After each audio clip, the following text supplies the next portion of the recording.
Hello friends, good morning. मैं हूँ आपका दोस्त राहुल। आप सभी का स्वागत करता हूँ आपके अपने यूट्यूब चैनल द स्टडी 2.0 पर। आज के इस महत्वपूर्ण लेक्चर में हम डिस्कस करने वाले हैं 8 जनवरी 2024 के 10 मोस्ट इम्पॉर्टेंट करंट अफेयर के क्वेश्चन। तो आप इस पूरे लेक्चर को बहुत ही ध्यान से लास्ट तक ज़रूर देखिएगा।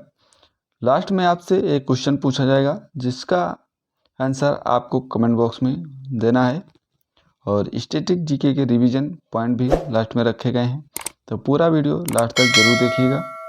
चलते हैं, शुरू करते हैं आज का इम्पोर्टेंट क्वेश्चन। आज का हमारा पहला क्वेश्चन है, रानी दुर्गावती श्री अन्न प्रोत्साहन योजना किस राज्य में शुरू की गई है? तो इसका जो राइट आंसर है, option number A right answer है। मध्य प्रदेश राज्य में जो रानी दुर्गावती श्री अन्न प्रोत्साहन योजना शुरू की गई है, वहाँ पे देख पा रहे हैं ये है मोहन यादव, वहाँ के मुख्यमंत्री मध्य प्रदेश के।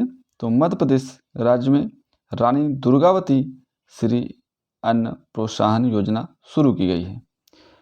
मध्य प्रदेश सरकार ने मोटे अनाजों के उत्पादन को बढ़ावा देने के लिए रानी दुर्गावती श्री अन्न प्रोत्साहन योजना को शुरू किया है। और इस योजना के अंतर्गत जो होगा, श्री अन्न कोदो, कुटकी, रागी, ज्वार, बाजरा आदि के उत्पादन करने वाले किसानों को प्रति किलोग्राम के हिसाब से 10 रुपये दिए जाएंगे। तो याद रखना। आइए आगे बढ़ते हैं दोस्तों। मध्य प्रदेश आया तो मध्य प्रदेश से कुछ करंट अफेयर के पॉइंट याद करते हैं, रिवीजन करते हैं। मध्य प्रदेश में अभी हाल ही में 2 डिप्टी सीएम नियुक्त किए गए हैं, जगदीश देवड़ा और राजेंद्र शुक्ला। यहाँ के 2 डिप्टी सीएम होंगे, और यहाँ के जो मुख्यमंत्री हैं वो हैं, आपको पता ही होगा, मोहन यादव यहाँ के मुख्यमंत्री हैं। नरेंद्र सिंह तोमर जो हैं वो विधानसभा अध्यक्ष होंगे। यूनेस्को ने ग्वालियर शहर को संगीत की नगरी का खिताब अभी हाल ही में दिया है। और बीरा राणा जो हैं वो मध्य प्रदेश की प्रभारी मुख्य सचिव बनी हैं। तो याद रखेंगे बीरा राणा को। और मध्य प्रदेश की जो निर्मला बुच के बाद ये दूसरी महिला मुख्य सचिव बनाई गई हैं, बीरा राणा। तो याद रखेंगे। आइए भारत का सबसे बड़ा टाइगर रिजर्व की बात करें तो दमोह में स्थापित किया गया है, जो कि मध्य प्रदेश राज्य में है। और नेशनल स्मार्ट सिटी कन्वेंशन में इंदौर शहर को सर्वश्रेष्ठ स्मार्ट सिटी का अवार्ड दिया गया है। और ओंकारेश्वर जो है वहाँ पे स्टैच्यू ऑफ वननेस का अनावरण किया गया है। जो स्टैच्यू ऑफ वननेस का अनावरण आपसे पूछे तो ये ओंकारेश्वर मध्य प्रदेश में किया गया है। मध्य प्रदेश आया है तो इसके बारे में कुछ जान लेते हैं। मध्य प्रदेश का गठन 1 नवंबर 1956 में मध्य प्रदेश राज्य का गठन होता है, और इसकी जो राजधानी वो भोपाल बनाई जाती है। यहाँ पर जो जिलों की संख्या वो है 55 जिले, याद रखेंगे। और जो राज्यपाल हैं यहाँ के वो है गंगूभाई सी पटेल, यहाँ के राज्यपाल हैं। मुख्यमंत्री अभी हाल ही में मोहन यादव को बनाया गया है। मध्य प्रदेश के मुख्यमंत्री मोहन यादव हैं। यहाँ पर विधानसभा की सीटें 230 सीटें हैं, और राज्यसभा की 11 सीटें हैं, और लोकसभा की 29 सीटें हैं मध्य प्रदेश राज्य में। तो याद रखेंगे। आइए क्वेश्चन नंबर 2 से पहले, यदि इन सभी 10 क्वेश्चनों की PDF आपको चाहिए तो मेरे टेलीग्राम चैनल द स्टडी 2.0 पर मिल जाएगी, जिसका लिंक इस वीडियो के नीचे डिस्क्रिप्शन में दिया गया है। यहाँ से जाकर आप PDF को डाउनलोड कर सकते हैं। और यदि आपको वीडियो पसंद आ रही है तो प्लीज़ वीडियो को लाइक करें, और यदि आपने अभी तक चैनल को सब्सक्राइब नहीं किया है तो प्लीज़ चैनल को सब्सक्राइब करके बेल आइकन को प्रेस कर लीजिए, ताकि हर वीडियो का नोटिफिकेशन आपको टाइम पर मिलता रहे। तो दोस्तों आइए आगे बढ़ते हैं क्वेश्चन नंबर 2 पे। क्वेश्चन नंबर 2 हमारा, आर्टन कैपिटल के अनुसार विश्व का सबसे मजबूत पासपोर्ट किस देश का बना है? तो जो विश्व का सबसे मजबूत पासपोर्ट बना है वो बना है संयुक्त अरब अमीरात, UAE जिसे बोलते हैं। यह है जो आर्टन कैपिटल के अनुसार ये विश्व का सबसे मजबूत पासपोर्ट बनने वाला देश बन गया है। तो याद रखें, संयुक्त अरब अमीरात। जो आर्टन कैपिटल के अनुसार 2024 के लिए यूएई को पासपोर्ट में सबसे शक्तिशाली पासपोर्ट माना गया है।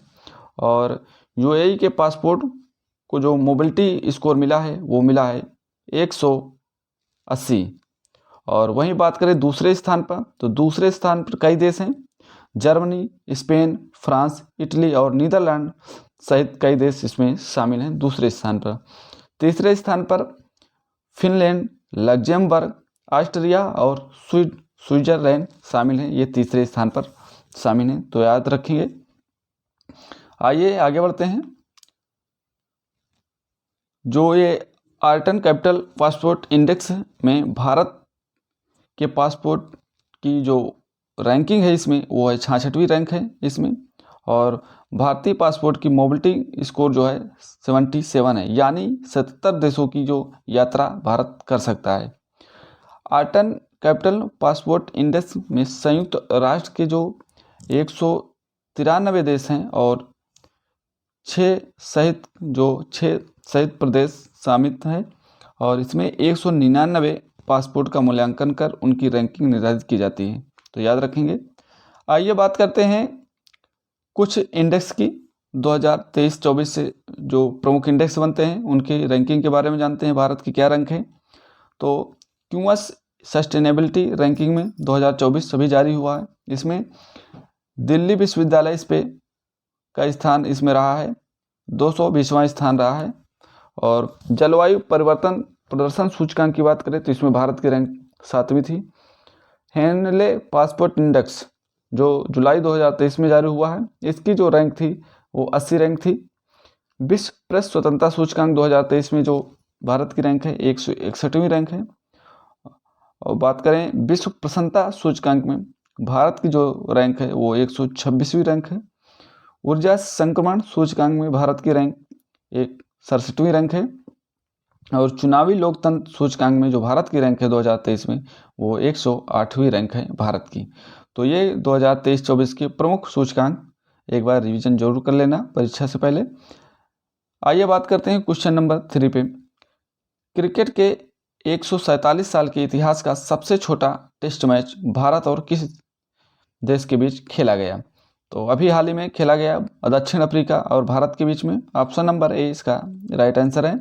147 साल के बाद ये सबसे छोटा टेस्ट मैच भारत और दक्षिण अफ्रीका के बीच खेला गया है। बता दें कि भारत और दक्षिण अफ्रीका के बीच केप टाउन में 147 साल के इतिहास के बाद सबसे छोटा टेस्ट मैच खेला गया है।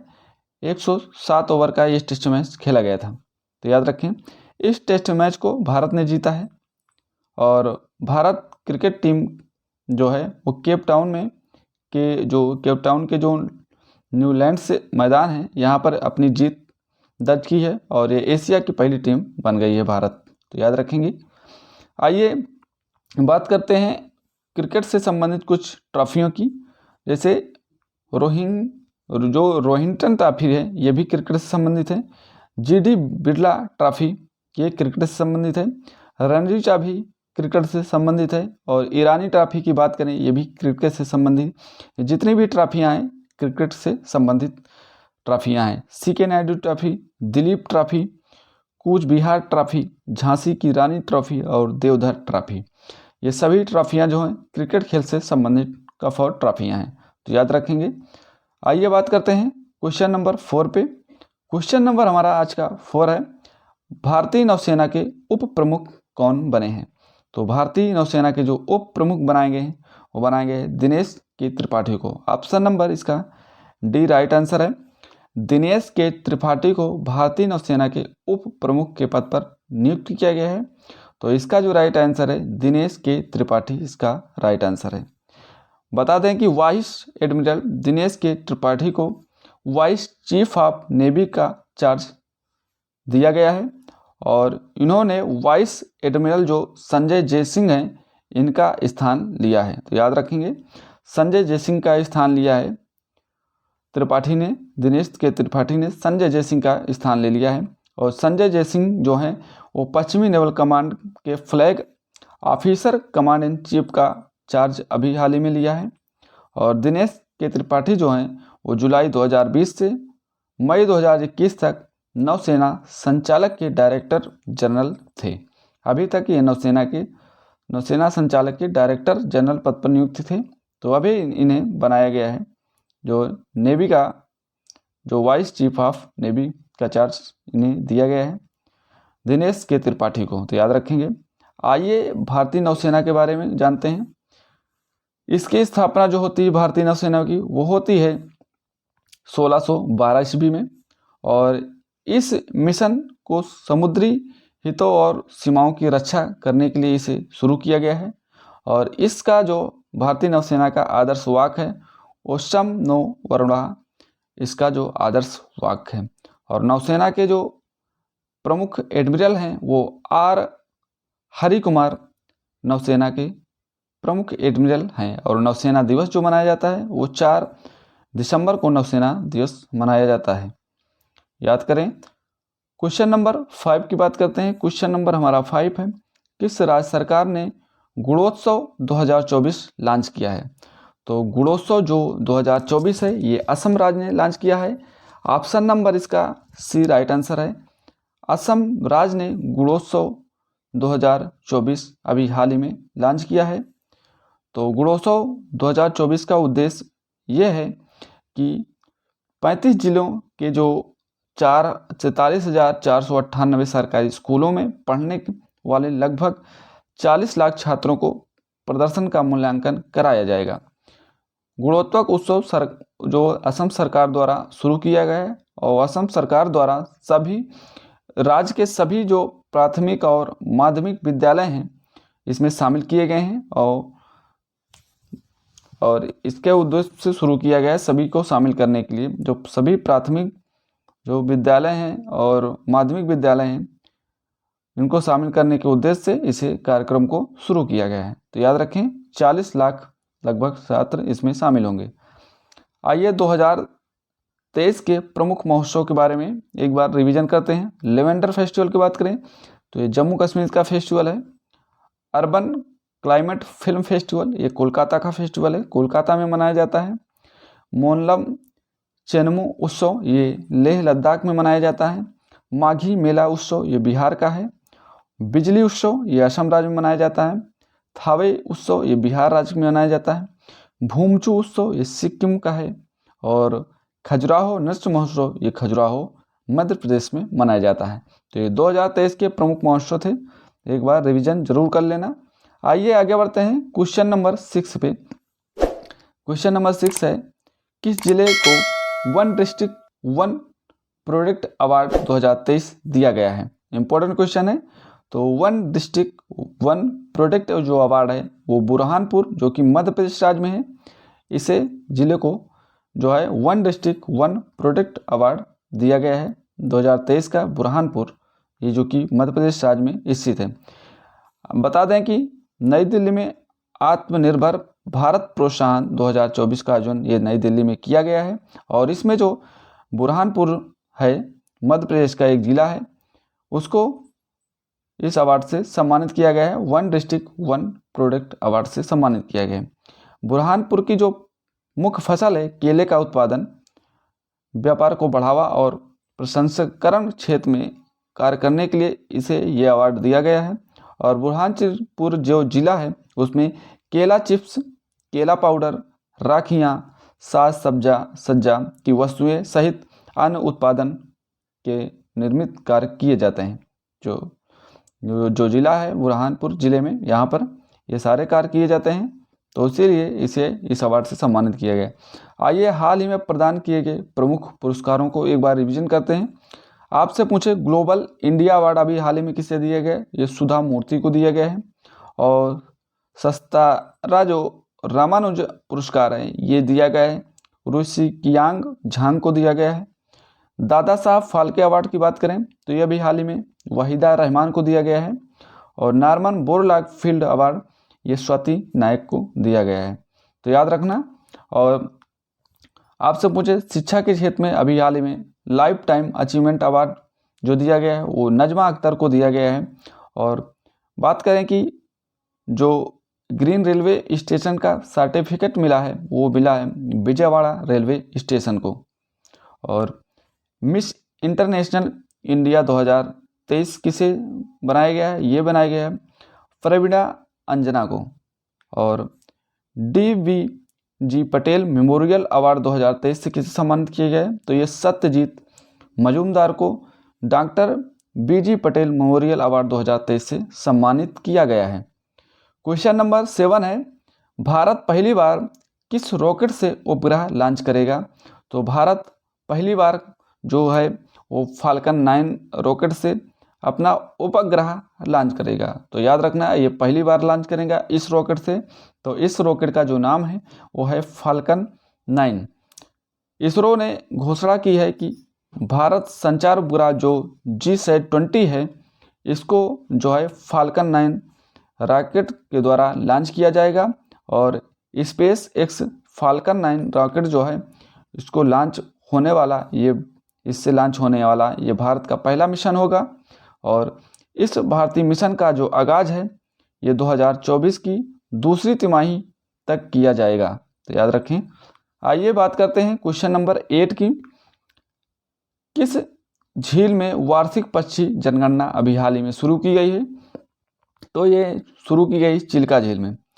चिल्का झील में वार्षिक पक्षी जनगणना जो है वो गणना शुरू की गई है। जो चिल्का झील है ये उड़ीसा राज्य में है। यहीं पर वार्षिक पक्षी गणना शुरू की गई है चिल्का झील में, जो कि सबसे बड़ी खारे पानी की झील है। चिल्का झील एशिया की सबसे बड़ी खारे पानी की झील है। और यहीं पर जो है सबसे अधिक पक्षी वैज्ञानिक और कार्यकर्ताओं और शोधकर्ताओं द्वारा पक्षी जनगणना शुरू की जाएगी। भारत के पूर्वी तट पर दया नदी के मुहाने पर स्थित है। और दया नदी जो है ये बंगाल की खाड़ी में जाकर गिरती है। चिल्का झील उड़ीसा के 3 जिलों जैसे पुरी, गंजम और खोर्दा में फैली है। चिल्का झील है ये उड़ीसा के 3 जिलों में फैली है, गंजम, खोर्दा और पुरी जिलों में फैली हुई है। और 1981 में अंतर्राष्ट्रीय महोत्सव की आधभूमि रामसर साइट के रूप में इसे चुना गया है। तो 1981 में चुना गया है, रामसर साइट के रूप में इसे चुना गया है। आइए बात करते हैं क्वेश्चन नंबर 9 की। हट्टी समुदाय किस राज्य से संबंधित है जिसे ST का दर्जा दिया गया है? तो हट्टी जो समुदाय है वो हिमाचल प्रदेश से संबंधित है। इसे हाल ही में जो है ST का दर्जा प्रदान किया गया है। तो हिमाचल प्रदेश इसका राइट आंसर है। तो याद रखें, हिमाचल प्रदेश सरकार ने सिरमौर जिले के हट्टी समुदाय को अनुसूचित जनजाति का दर्जा भी हाल ही में प्रदान किया गया है। और बता दें कि अनुच्छेद 342 फर्स्ट के तहत राष्ट्रपति किसी राज्य संघ राज्य क्षेत्र के जनजातियों या जनजातियों समुदाय के कुछ वर्गों या समूहों को अनुसूचित जनजाति के रूप में विनिर्दिष्ट कर सकता है, यहाँ पे शामिल कर सकता है। तो इसका जो राइट आंसर है हिमाचल प्रदेश इसका राइट आंसर है, याद रखेंगे। आज का लास्ट हमारा क्वेश्चन नंबर 10 है, किस राज्य सरकार ने ड्रोन मिशन शुरू किया है? तो बताइए किस राज्य सरकार ने अभी हाल ही में ड्रोन मिशन शुरू किया है? तो इसका जो राइट आंसर है महाराष्ट्र सरकार ने अभी हाल ही में ड्रोन मिशन शुरू किया है। ऑप्शन नंबर इसका C राइट आंसर है। महाराष्ट्र सरकार ने अभी हाल ही में ड्रोन मिशन शुरू किया है। ये जो ड्रोन मिशन है ये महाराष्ट्र सरकार द्वारा शुरू किया गया है और तकनीकी के उपयोग के लिए महाराष्ट्र सरकार ने ड्रोन मिशन की शुरुआत की है। और इसमें जो बॉम्बे IIT है उसके विशेषज्ञों की एक टीम द्वारा 5 साल के मेहनत से ये तैयार किया गया है। तो याद रखें, ड्रोन का इस्तेमाल जो होगा वो निगरानी और ट्रैफिक प्रबंधन के लिए इस ड्रोन का इस्तेमाल किया जाएगा। और राज्य भर में 6 क्षेत्रीय केंद्र और 12 जिला स्तरीय केंद्र भी स्थापित किए जाएंगे। इसके वजह से जो राज्य में जो है 6 क्षेत्रीय केंद्र और 12 स्तरीय केंद्र स्थापित किए जाएंगे, याद रखना। आइए महाराष्ट्र आया है तो इसके बारे में जानते हैं। महाराष्ट्र की स्थापना 1 मई 1960 को की जाती है और राजधानी इसकी है महाराष्ट्र की मुंबई है। यहाँ के जो मुख्यमंत्री हैं वर्तमान में वो एकनाथ शिंदे हैं। राज्यपाल रमेश बाबू वैश्य यहाँ के राज्यपाल हैं। और विधानसभा की सीटें जो यहाँ पे हैं वो हैं विधान परिषद की सीटें यहाँ पे 78 और विधानसभा की सीटें जो हैं वो 288 सीटें हैं। राज्यसभा की सीटों की बात करें तो 19 सीटें यहाँ पर राज्यसभा की हैं और लोकसभा की जो हैं वो 48 सीटें हैं महाराष्ट्र में। तो याद रखें यहाँ की राजधानी मुंबई है और मुख्यमंत्री जो हैं वो एकनाथ शिंदे हैं। राज्यपाल की बात करें तो रमेश बैस यहाँ के राज्यपाल हैं। तो ये सभी पॉइंट याद करके रखना। आइए दोस्तों कल की क्लास का रिवीजन करते हैं। कल मैंने आप पूछा था सुधांशु पंत किस राज्य के मुख्य सचिव थे, तो ये राजस्थान के मुख्य सचिव थे। और डेमोक्रेटिक रिपब्लिकन ऑफ कांगो के राष्ट्रपति किसे बनाया गया है, तो ये फेलिक्स त्शेसिकेदी को बनाया गया है। अमेरिकी जनगणना ब्यूरो के अनुसार 2023 में दुनिया की आबादी में कितने लोगों की वृद्धि की गई, तो इसमें 75 मिलियन लोगों की वृद्धि की गई। हाल ही में किस राज्य में सूर्य नमस्कार का गिनीज वर्ल्ड रिकॉर्ड बनाया गया है, तो गुजरात राज्य में बनाया गया है। और वेद प्रकाश नंदा कौन थे जिनका हाल ही में निधन हो गया है, तो ये थे एक शिक्षाविद, तो याद रखेंगे। आइए बात करते हैं इंडियन ऑयल कॉरपोरेशन की नई निदेशक कौन बनी है, तो ये रश्मि गोयल को बनाया गया है। और दुर्घटना संभावित साइटों को नेविगेशन प्लेटफॉर्म पर मैप करने वाला पहला जो राज्य बना है वो बना है ये बना है पंजाब राज्य, तो याद रखेंगे। और सावित्री बाई फुले की जयंती किस दिन मनाई जाती है, तो ये 3 जनवरी को मनाई जाती है। पुलिस महानिदेशक और महानिरीक्षक का जो 58वां अखिल भारतीय वार्षिक सम्मेलन आयोजित किया गया वो किया गया था जयपुर राजस्थान में। और लास्ट क्वेश्चन था स्कॉटिश स्क्वैश जूनियर ओपन 2023 में वुमेन अंडर 19 खिताब किसने जीता, तो ये जीता है अनाहत सिंह ने। तो याद रखेंगे अनाहत सिंह ने इसका खिताब जीत लिया है। और इसका जो राइट आंसर था पंजाब राइट आंसर था, तो याद रखेंगे जो दुर्घटना संभावित साइटों को नेविगेशन प्लेटफॉर्म पर मैप करने वाला पहला राज्य पंजाब बना, तो याद रखेंगे। आइए बात करते हैं स्टैटिक जीके की। तो संविधान सभा के प्ररूपी समिति के सदस्यों की संख्या कितनी थी, तो 7 सदस्य हैं इसमें। कुवत उल इस्लाम मस्जिद का निर्माण किसके द्वारा करवाया गया, तो कुतुबुद्दीन ऐबक के द्वारा करवाया गया। महमूद गजनवी के भारत पर आक्रमण के समय भारत आए विद्वान अल बरूनी ने किस महत्वपूर्ण ग्रंथ की रचना की, तो ये किताबुल हिंद की रचना अल बरूनी की। तो अल बरूनी की ये रचना है किताबुल हिंद, तो याद रखेंगे। दूध के घनत्व को किसके द्वारा मापा जाता है, तो लैक्टोमीटर के द्वारा मापा जाता है दूध के घनत्व को। वायु की आर्द्रता मापने के लिए किस यंत्र का प्रयोग करते हैं, तो हाइग्रोमीटर जो है आर्द्रता मापने के लिए करते हैं। किस वैदिक ग्रंथ में यज्ञ कर्मकांड संबंधित बातें तथा प्रार्थना का जिक्र किया गया है, तो ये यजुर्वेद में किया गया है। जैन धर्म के प्रथम तीर्थंकर कौन थे, तो ये ऋषभदेव थे। और माई एक्सपेरिमेंट विद ट्रुथ के रचनाकार कौन थे, तो महात्मा गांधी द्वारा ये लिखी गई माई एक्सपेरिमेंट विद ट्रुथ, ये महात्मा गांधी की रचना है, तो याद रखेंगे। ये हमारा आज का स्ट्रेटजी का रिवीजन। आइए कल के प्रश्न का बात करते हैं। कल के प्रश्न जो हमारा था राजस्थान के नए मुख्यमंत्री के रूप में किसे चुना गया, तो राजस्थान के नए मुख्यमंत्री के रूप में जो चुना गया था वो भजन लाल शर्मा को। ऑप्शन नंबर ए इसका राइट आंसर है। भजन लाल शर्मा जो हैं वो राजस्थान के नए मुख्यमंत्री के रूप में चुने गए। और जो मोहन यादव हैं ये हैं मध्य प्रदेश के मुख्यमंत्री, तो याद रखेंगे। आइए बात करते हैं आज के क्वेश्चन का। तो आज का हमारा क्वेश्चन है दुनिया का सबसे बड़ा अफीम उत्पादक देश कौन बना है, तो इसका जो राइट आंसर है आप कमेंट बॉक्स में ज़रूर दीजिएगा, हमें इंतज़ार रहेगा आपके आंसर का। तो दोस्तों ये क्लास कैसी लगी आप कमेंट बॉक्स में ज़रूर बताएं, आपको क्लास कैसी लगी। अगर क्लास पसंद आई हो तो प्लीज़ अपने सभी दोस्तों तक इस वीडियो को शेयर करें। और चैनल को सब्सक्राइब नहीं किया है तो प्लीज़ चैनल को सब्सक्राइब करके बेल आइकन को प्रेस कर लीजिए ताकि हर वीडियो का नोटिफिकेशन आपको टाइम पर मिलता रहे। और इस वीडियो से संबंधित कोई सुझाव देना है तो आप इस कमेंट सेक्शन में दे सकते हैं। तो वीडियो को ज़्यादा से ज़्यादा सब्सक्राइब करें दोस्तों और लाइक करें और इसको जितना हो सके उतना शेयर करें। तो मिलते हैं नेक्स्ट वीडियो में दोस्तों। आज के लिए जय हिंद जय भारत सभी दोस्तों को।